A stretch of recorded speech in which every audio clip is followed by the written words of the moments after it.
ازيكم عاملين ايه؟ يا رب تكونوا بخير. كل لعيبه الكوره وكل نفسهم يلعبوا كوره ان شاء الله نشوفكم في اكبر واحسن الانديه. معاكم كابتن اسلام صوف فيديو جديد. النهارده ان شاء الله هنتكلم عن اختبارات من الاختبارات المميزه جدا في القسم الثاني، وهي اختبارات نادي بتروجيت. نادي بتروجيت من الانديه اللي عندها امكانيات كويسه جدا، عاملين اختبارات هقول لكم على كل تفاصيلها وهنتكلم على كل تفاصيلها في فيديو النهارده. بس لو انت اول مره تتفرج عليا ولسه مشتركش في القناه، انزل دلوقتي حالا اعمل اشتراك للقناه، ولو مشترك بالفعل ما تنساش تدينا لايك كده اللي بيدينا طاقه وحافز عشان نصور لكم فيديوهات كتير الفتره الجايه. ما تنساش تعمل لي فولو على انستجرام. ومن غير رغي كتير يلا بينا نبتدي الفيديو. يلا بينا.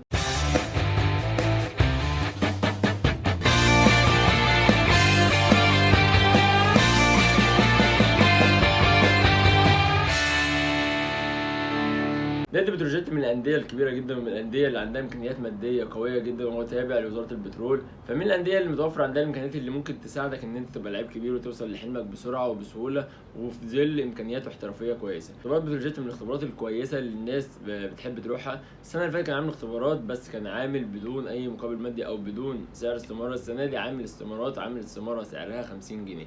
عامل سعر الاستماره 50 جنيه. الاختبارات هتبدا من يوم 3/6، تبدا من يوم 3/6. اقول لكم التفاصيل بالظبط لكل مواليد وكل ميعاد لكل حاجه. بس هي المواليد المطلوبه، المشكله شويه ان هي للناشئين بس، من اول 2003 لحد 2009. الاختبارات من اول 2003 لحد 2009 بتبقى كلها في ملعب قطاع الناشئين اللي هو دار الوقود على طريق محور المشير طنطاوي. طب هتبتدي امتى؟ هتبتدي ان شاء الله يوم 3/6.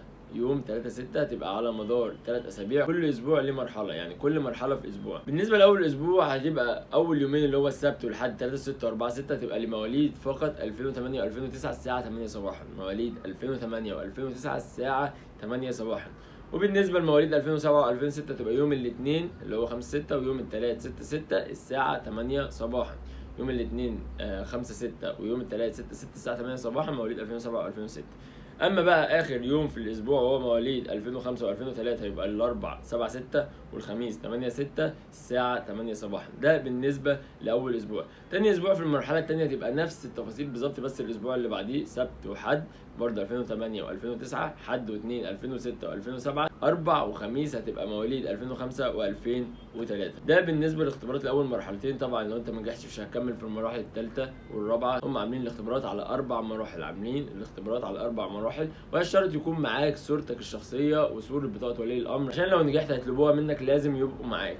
ده بالنسبه للاختبارات. الاختبارات قلنا على 4 مراحل. تصفيات، اول مرحله كل الناس، ثاني مرحله للناس اللي نجحت من التصفيات الاولى، ثالث مرحله الناس اللي نجحت من التصفيات الثالثه، رابع مرحله وهي اخر مرحله هتبقى مع اولاد النادي زي تقسيمه او بيقارنوا بين اللي عندهم والاختبارات اللي جايه لهم. لو انت افضل منهم او احسن او مستواك بس هيبقى تيجي مع الشغل تبقى احسن منهم، هتلاقيهم بياخدوك وبيفضلوك عن اللي عندهم. لو انت اقل من مستواهم فطبعا اللي عندهم هيبقى افضل. ده بالنسبه لاختبارات بتروجيت. اختبارات كويسه مش وحشه، يعني ممكن تروحها لو انت لعيب كويس قوي وواثق من نفسك. لو انت لسه محتاج شغل بلاش تروح عشان سعر الاستماره تصرفه على الفاضي، المواصلات والتعب يبقى على الفاضي. فانت دايما مدير فني لنفسك، عارف مستواك، لازم تبقى مقيم نفسك كويس، تعرف ان انت مستواك في الوقت ده يقدر يلعبك في انه نادي او في انه قسم، عشان ما تفضلش تتعب نفسك وتجهد نفسك نفسيا وبدنيا وانت اصلا مش واقف ومش جاهز ومش عارف مستواك ايه. فانت لو انت مستواك يجيب دلوقتي حاليا درجه ثالثه بس محتاج شغل، روح لدرجه ثالثه. مستواك يجيب ممتاز بيه، روح لممتاز بيه.